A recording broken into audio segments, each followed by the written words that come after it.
Hi, my name is Jeremy Drobeck, and I'm coming to you from firstclassmortgageservice.com. Well, I just got this in the mail. This is my notice of assessment, and homeowners throughout Michigan right now are receiving these.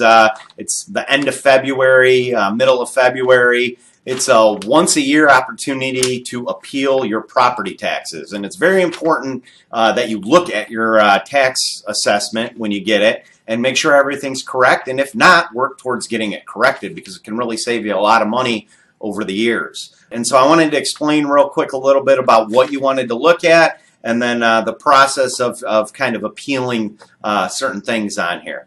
So the first thing that you want to check is to make sure that they have the property homesteaded correctly. So if it is your primary residence and you occupy 100% of the property as your primary residence, it should show here in this box, I'll pull that up on the screen, that it is 100%. If it's not, if it shows 0 or 50% or something else, you need to address that with your local taxing authority because in Michigan, if it's your primary residence, you get a reduction in your property taxes.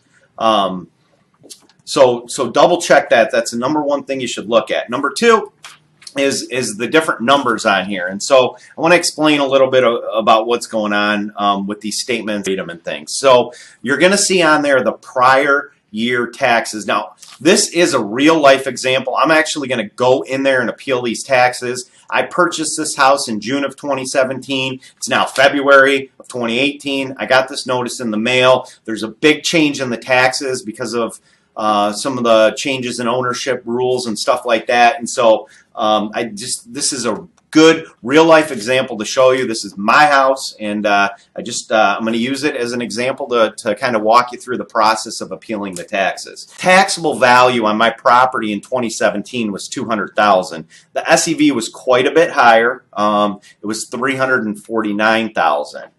Now there's another number called true cash value, which doesn't show on here, but if you double the SEV, that is what the assessor is saying that the property is worth. So if you double my SEV, they're saying my house is 2017 was worth $700,000, which it was not because I purchased it for significantly less than that. Now here's the deal with the taxable value. What happens is this particular owner had built that I bought the house from, had built this house and he lived there for like 20 years. And what happened was over the 20-year period, property values went up quite a bit. But the state has some laws in place where the property taxes are only allowed to go up so much each year. And so there ended up being this huge discrepancy between the taxable value and the SEV. So when I purchased it, I knew I was going to see an increase in taxes because I was buying it for more than that taxable value. And I knew this was the hike was coming, but they've hiked it too much, and that's why I've got to go in there and dispute it. So when you look at yours, you may say the taxable value is a little different. I don't want to overcomplicate this video. Most of the time when you appeal your taxes, you're going to be appealing the state equalized value. You can see that they've got, they changed the state equalized value on my property now for 2018. They did reduce it. That's because they were, probably because they were noticed on what the property sold for, but they reduced it to basically $640,000. Which is still more than what I paid for, and it's more than what the market could support, so I'm going to go in there and appeal it. The taxable value, then you can see it uncapped with the sale and went to match the SEV, which is normal. There's nothing wrong with this. So I know this is confusing. It'll start to make sense here as I break these numbers out. So that's kind of what you're looking at. If you've just purchased a home, you'll see that taxable value uncapped. Otherwise, typically, it's going to be less than what that state equalized value is. When you get this notice down at the bottom here of the notice, you'll see that they tell you when their appeal times are. So in my case, I can go in there March 12th between 9 and noon, and they give some other dates and times and things, and it says no appointment necessary. I've disputed taxes like, say, in the city of Kalamazoo, where you have to set up an appointment, or Kalamazoo Township even. You have to set up an appointment at those places because they have so many people coming in. When you dispute property taxes, it's kind of like going to court in a sense where, you know, the assessor basically, you have to show why the property is not worth what they say it is and why it should be less. So the people that aren't successful when they go into board of review to dispute these things are the people that just go in there yelling at them and don't bring any evidence and things. So I'm going to show you what I'm preparing to take in there as evidence, so that you can kind of prepare yourself if you want to dispute these. So the first thing I do is I always write a nice letter. I'm going to put this up here, and I'm going to have an actual copy of it on my website. If you're interested in downloading it, you can read through exactly what I wrote. But I break my case out. So you gotta remember, when you go in front of board of review, you have 3-4 people. There's a handful of people there. Sometimes the assessor's there, sometimes they're not. But there's a handful of people there, and they're local residents of the area. A lot of them don't know much about real estate. Sometimes they do, sometimes they don't. It's kind of luck of the draw on what you get there. But I always break it out as simple as possible, and I make a nice professional looking packet to take in there, so that it looks like I know what I'm doing. And so my letter kind of breaks out my reasoning behind this, and then the other things in the packet are exhibits backing up my bullet points here. They're saying my house is worth $638,000, and I don't believe that's true. So I believe that the property, I paid $575 for it. Now, I did build a garage. I bought that house, and then a couple months later, I built the garage. I called the assessor a couple days ago, and I asked the assessor to send me my property record card. This is the official record that they have on file at the township on my property.